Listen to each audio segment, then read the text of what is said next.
haklim so pen jadi ke mangdam nang pene hache dun bang so apir the kang hon la nang pene klim so ahut nang pene juirap chi phong ni sing chi parong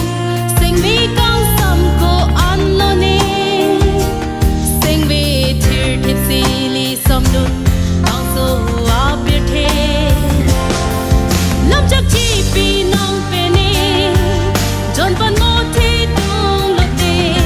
chiren ve nang pu si me chi pi nang pene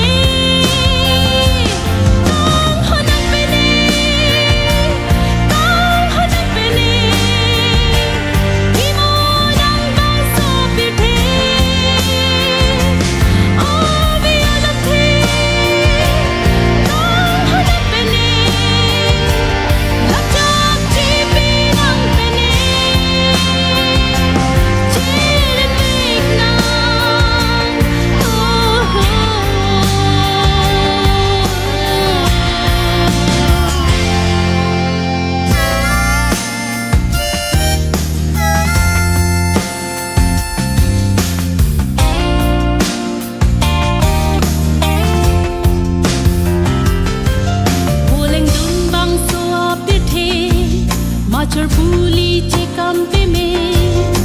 a hok kang hon kiri e tali long ne ma hun le nang bin ta me sing we li chi roi re ki do along an ta me nang ra chi sai de sing we thir thip sing chi la run